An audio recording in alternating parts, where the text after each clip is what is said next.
Sign the divorce papers, you old hat. You and your daughter need to get out of this house. Laughing, John thrust the divorce papers, already signed with his name, at me. Next to him stood his young mistress, Lisa, and their 3-year-old love child. Before I could say anything, my daughter, Emily, spoke up. Leave? Dad, you don't know anything, do you? And then, Emily revealed the truth, causing John and Lisa's faces to turn pale. My name is Kathy, 49 years old. John, a year older than me, and I had never been able to have children despite the years of marriage. Creating a happy family with John and children was always my dream.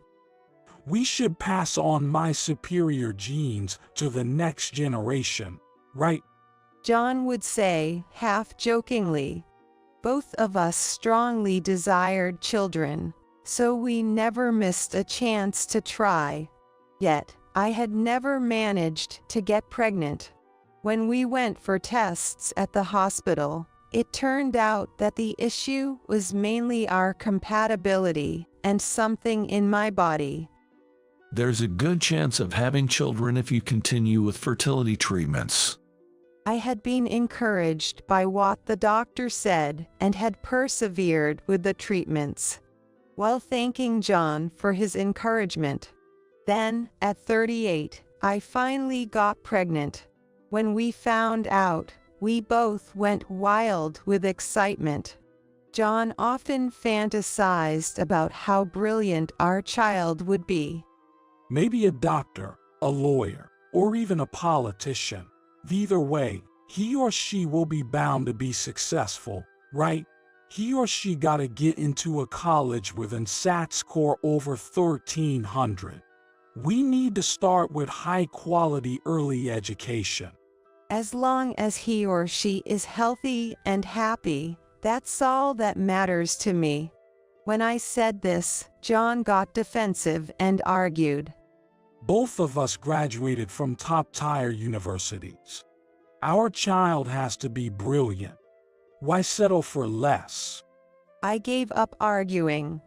Perhaps it's normal for parents to have high hopes for their children. No need to fret over it. Then came the time for childbirth.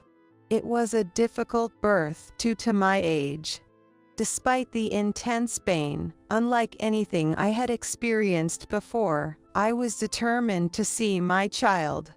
We were blessed with a healthy baby girl, and John was overjoyed.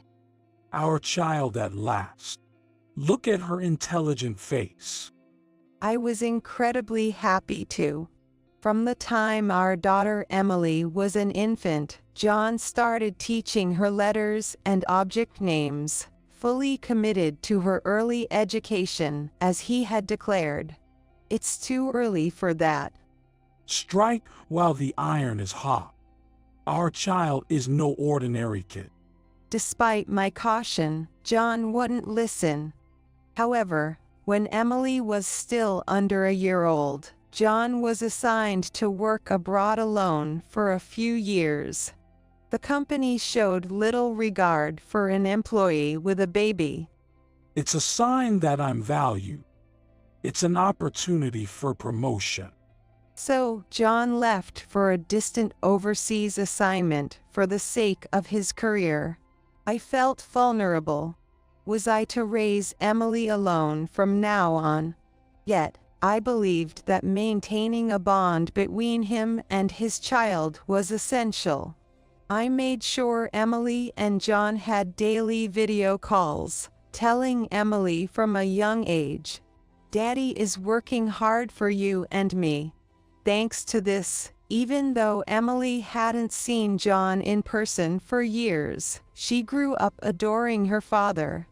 She looked forward to video chatting with John every day and eagerly counted the days until his return. When John finally came back from his assignment, 4-year-old Emily ran to him and hugged him tight. I'm home, Emily. Here comes Daddy. John lifted her in his arms. I was thrilled too. At last, we were all together as a family. But the happy family time didn't last long. Why can't you solve such a simple problem? John's yelling and Emily's crying filled the air. When I rushed to see what was happening, John exploded in anger. You've been neglecting Emily's education while I was away. She can't even write simple sentences, let alone spell basic words. And her math is just as bad. She got this simple addition wrong. Wait a minute. Emily is only 4 years old. Isn't that normal? Don't be angry over such things. You're expecting too much. Such things. I could do all this at her age. Don't lump Emily with ordinary kids. Our child, coming from us, can't be average at 4 years old. It's all because you didn't provide the right early education. What? Do you have any idea how hard I've worked to make her feel close to you, John, while raising Emily on my own? Don't make excuses. So, neglecting her academics is fine by you. I expected you more as a Princeton University grad, but apparently that was a mistake. How dare you say that? All that matters is that our child is happy and healthy. That's why Emily is falling behind. We're going to catch up on her learning now. Since then, John started pushing Emily to study more. Emily liked drawing, but when John found her doing it, he got angry. If you have time to draw, you should be studying. John tore up her unfinished drawing and threw away her crayons. Then he forcibly made her sit at the desk and solve problems way beyond her level, scolding her. Can't you even understand this? What a disappointment. Are you really my daughter? Of course, I intervened, and arguments between us became frequent. Emily hates me because I'm trying to teach her, but you've spoiled her. It's not my fault. I raised Emily to love her father. She was always happy to see you on video calls, right? And when you came back, she ran to hug you, didn't she? Who turned her into a child who's scared of John. So it's my fault now. The problem is Emily, who skips studying to draw all the time. What's wrong with drawing? She's still so young. Let her do what she loves. And tearing up her drawings and throwing away her crayons is just cruel. I'm not wrong. Drawing is a waste of time, especially when she's already behind in her studies. Behind compared to you. She's not even below average. Emily needs to be far above average. I'm doing this for her. For her, you're just imposing your own ideals on Emily. It's your ego, not her benefit. What did you say? This approach is wrong. It will only make her hate studying. Just so you know, if you make Emily cry again, I'm filing for divorce. She doesn't need a father like you. John sighed heavily. Fine, whatever. No matter how much I teach her, there's no improvement in her academics. It's a disappointment. Maybe it's true that children of older mothers just don't cut it. There's a higher risk of disabilities with late pregnancies. Maybe she's got one. What did you say? Yeah, maybe all the time and effort spent on fertility treatments were a waste. Why did I even marry someone who has trouble conceiving? It's too late to have another child now. What about my superior genes? I was seething with anger at John's heartless mumbling. Since then, John rarely came home, using work as an excuse, and when he did, he hardly spoke to Emily. It seemed he had given up on expecting anything from her. For Emily and me, it was better this way. Thankfully, Emily could grow up doing what she loved, free from being forced to study. John showed no interest in her anymore. I no longer tried to bridge the gap between father and daughter, unlike before. We were both working, and I wouldn't struggle financially if we divorced. Yet, I didn't file for divorce, perhaps hoping that John might return to his kinder self, and that our family relationship could improve in the future. Or maybe it was just inertia. As time passed, Emily quickly turned 10. One day, after a long business trip, John suddenly returned home without notice. A young woman and an unfamiliar child emerged from his car. Before I could ask about them, John immediately said, Kathy, I want a divorce. "Wait, what? A divorce, just like that?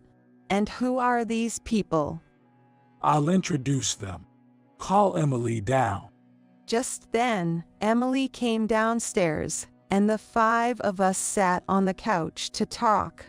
In the discussion, only John was talking.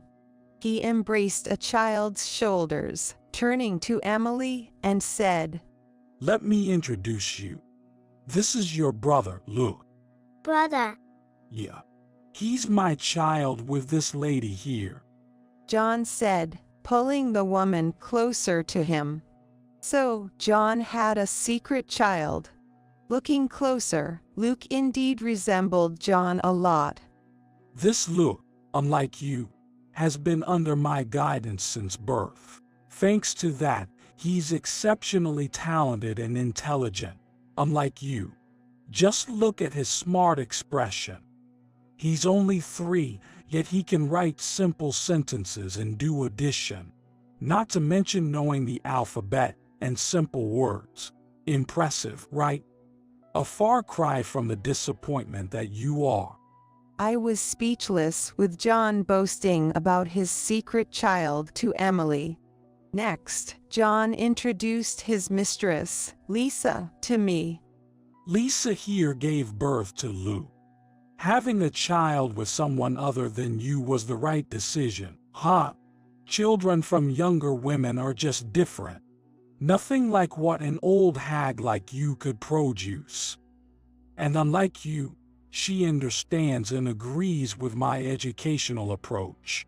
She doesn't oppose me like you do. Young women are just more compliant. And their skin is so much smoother, just the best. While John was talking, we remained silent. Meanwhile, Lisa looked smug, and the child seemed happy to be praised. So, sign the divorce papers. You old hag and your daughter get out of the house. I'm going to live here happily with my young wife and talented son. From today on, Luke is my only child.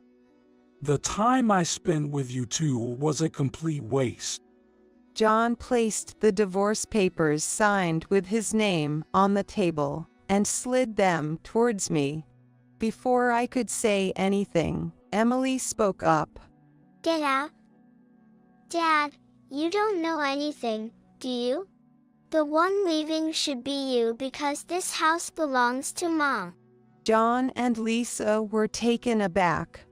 This house was given to Mom by Grandma and Grandpa. Right, Mom? Exactly, Emily. This house, transferred to me by my parents before our marriage, is in my name. Don't you remember that? So much for your so-called brilliant mind. Well, anyone could forget that. But how does Emily know about this? Of course, I told her. Emily found that painting in the basement and asked about it. I pointed to a painting on the wall. Though old, it clearly depicted our house. There, a young me and my mother were playing in the yard, and my father was sitting on the terrace. The happy family painting even had my father's signature. Emily was delighted when she saw this. Grandpa loved painting too, didn't he? Still love painting. Oh, is that why there are so many paintings around? John looked around at the walls. Really, these are wonderful paintings. Who's the artist? Do you know, John? No, I don't know, but they're really lifelike and impressive. At his words, Emily puffed her chest with pride. These are my paintings. What? Come on, don't joke around. It's not a joke. Except for the one of Grandpa, I painted all of these. There's no way you could paint at this level. What Emily is saying is true. What? So all of these are really? They don't look like a child's work. Emily has always loved to paint, you didn't know, but she has developed her talent and now sweeps awards at various competitions. She's even been on TV. On TV? John, incredulous, quickly searched on his smartphone. It's true. Emily's in the news as a little genius artist. Some people recognized the value in Emily's paintings and bought them for a high price, about $3,000. $3,000 for a kid's paintings? No way. I haven't heard anything about this. You've always been indifferent to Emily. Plus, you said her drawings were worthless, tore them up, threw her crayons away. I thought someone like you wouldn't understand. If she can paint like this, that's a different story. And she's even becoming famous as a genius artist. Right? Amazing, Emily. That's my daughter. I've always believed she would be successful from the moment she was born. This is the result of my upbringing. What? Don't be ridiculous. It's the opposite. You always interfered, tried to crush her talent. I didn't know she had such talent, so it can't be helped. Now that I know, as her father, I will further develop her talent. So let's hold off on that divorce. Hey, John, that's not what you said earlier. Lisa exclaimed angrily. I was appalled by John's selfish reasoning. Develop her talent, yeah, right. You'd just hurt her, stunt the growth of her talent. Shut up. If you're gonna talk big and loud, tell me what kind of education you've given Emily to recognize and develop her talent. If you can do it, then I should be able to do it too. John was shouting with a red face. I replied to him. I haven't done anything special. I just supported Emily in doing what she loves. Then, with the right education, she could grow even more. She could be even more successful. If you guys want that, then I guess I can stay with you all. John seemed determined to maintain his superiority. Fine by me. I've signed the divorce papers, so I'll be filing them to the district court now. What? I told you to wait on the divorce. Why are you doing this on your own?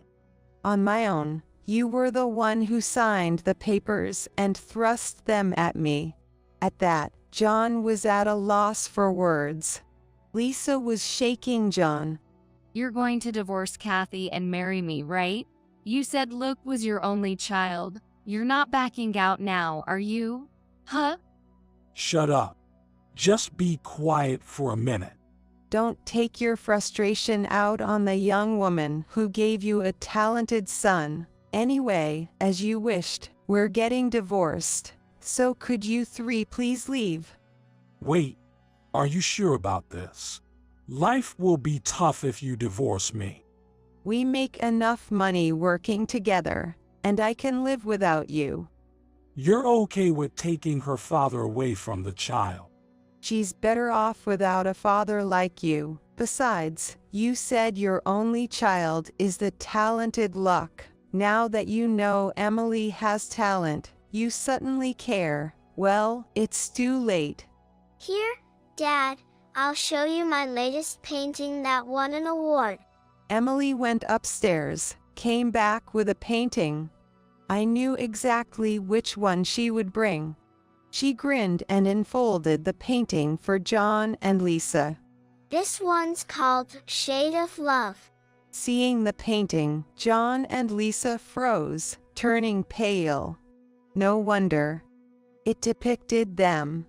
In the painting, John and Lisa were holding hands and leaning close. But their expressions and the shadows cast suggested their love was anything but pure. Their realistic details, right down to the wrinkles, made them even more uncomfortable. It was hard to believe a 10-year-old had painted it. I knew about your affair for a while. I even hired a detective to take photos, and Emily saw them and painted this. By the way, this painting won first prize at a county art competition and is displayed in a museum. So, you both are sort of famous as the models in this painting. That's why people were staring at us. We're exposed in a museum. No. Lisa screamed, causing the child to cry in shock. Hey, this is not a joke. What were you thinking, exposing this painting to the public?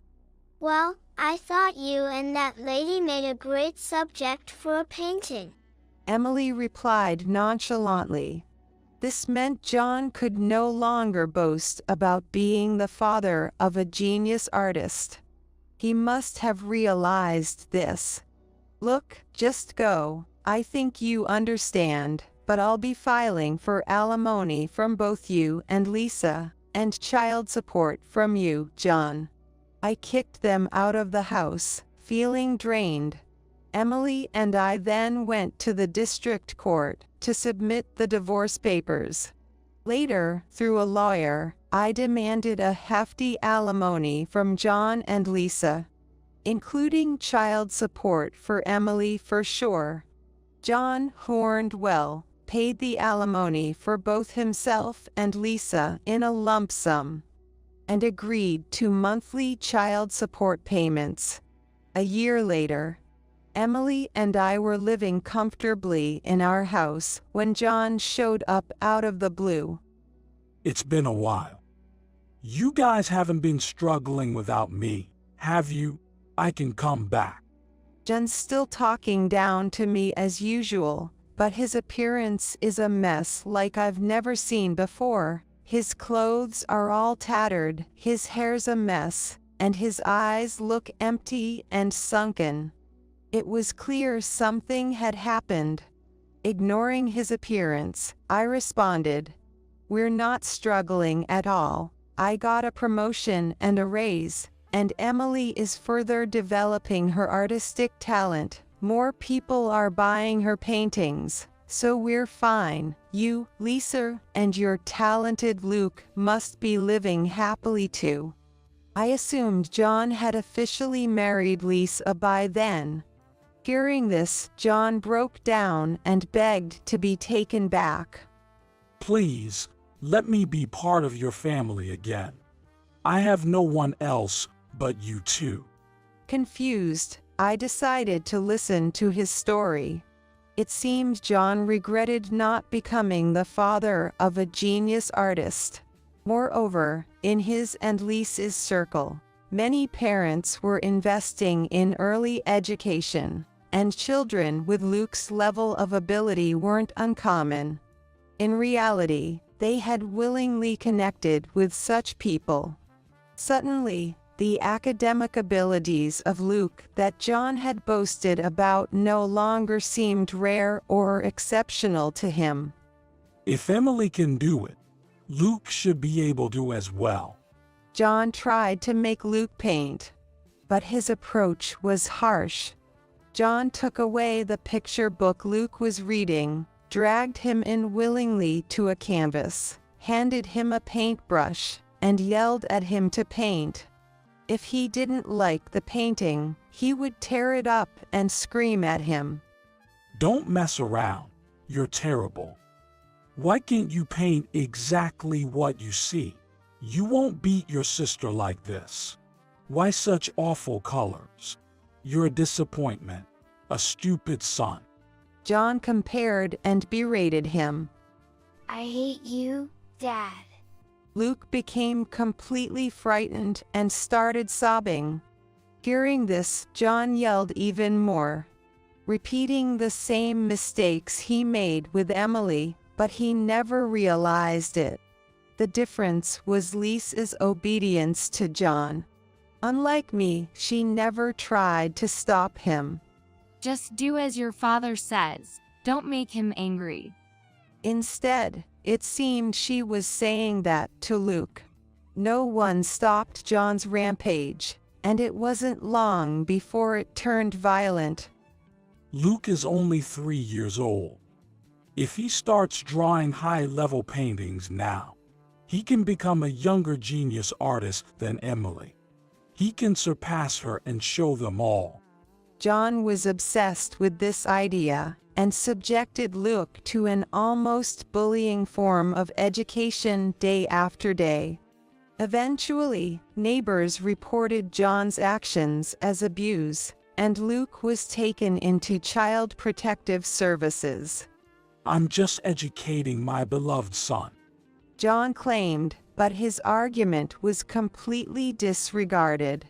Deeply saddened by the separation from her son, Lisa repeatedly appealed to the Child Protective Services to return Luke to her.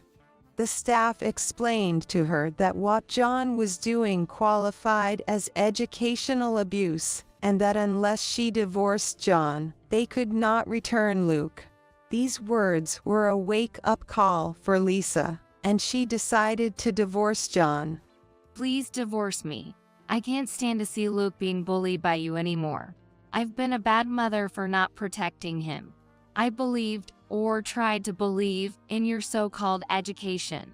But it was wrong. John was shocked and furious when the obedient Lisa he knew demanded a divorce. Don't joke with me. Are you complaining about my education now too? I'm doing it for Luke's sake. For Luke's sake? No, it was to compete against Emily and Kathy. For your own sake. Shut up. Your obedience was what I liked about you. Don't go against me. Just stay quiet and obey. However, Lisa's resolve did not waver. And if anything, her decision to divorce only grew stronger. I've always hated that about you. I just couldn't say it, and that's why things ended up like this. So, let's get divorced. Are you stupid? You don't work. You're a stay-at-home mom. How will you live without me after the divorce? Especially since you've been disowned by your parents over the affairs, secret child, and marriage stealing. Then I'll just have to work. I'll put Luke in daycare and work. I'll try to apologize to my parents, even if it means working in a nightclub. It's better than this. You want to take Luke's father away from him that badly, after we finally got officially married. Yes, I do. Better to have no father than one like you. John must have felt dizzy hearing the same words he once heard from me. Ultimately, Lisa managed to take Luke back from Child Protective Services and moved out. John refused to accept the divorce and fought for custody of Luke, thinking his financial advantage would win. However, the courts recognized his abuse, and Lisa was granted custody. It's not abuse. It's education. John protested, but again, his argument was not acknowledged. Desperate for visitation rights, which were also denied, John faced cold treatment at work due to the scandal, leading to mistakes, a pay cut, and a demotion. As for Lisa, she reconciled with her estranged parents, who now help take care of Luke while she works hard. The Child Protective Services, the family court, Lisa, my colleagues, none of them understand. I'm not abusing anyone. Luke was wrongfully taken into custody. And yet, everyone is treating me like the bad guy.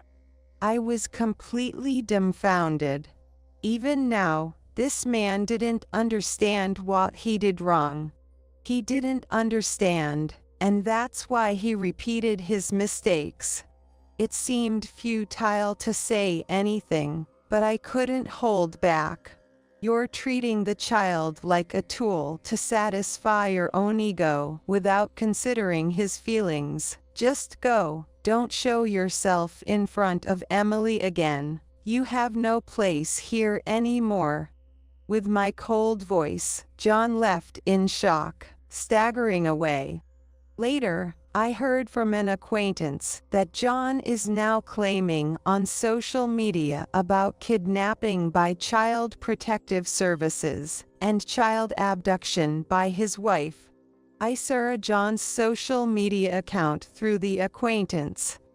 I was accused of child abuse and my son was kidnapped. You can't even scold your child anymore. My first wife took my daughter, and now my second wife took my son, and I'm not allowed to see them. My daughter and son both loved and adored me. They must be wanting to see me. Child abduction is a crime. There should be joint custody. The family court only recognizes mothers for custody. It's messed up. He kept repeating such claims, and it scared me. I abducted my daughter. Who was it that abandoned his daughter and declared in front of her that his only child was Luke? The person who turned Emily and Luke against their father was none other than himself. Though it's hard to give up the house given by my parents, I decided to move to ensure John couldn't follow us. Will John continue to live blaming everyone else for his situation without ever realizing his own faults? Blaming me, Lisa, his daughter, his son, child services, the court, sole custody, society, and more. Emily and I decided to expose John's actions on social media. John gains sympathy and understanding from his circle on social media. However, he keeps repeating the same claims at work, becoming increasingly isolated, and I heard he's on the verge of being fired due to negligence.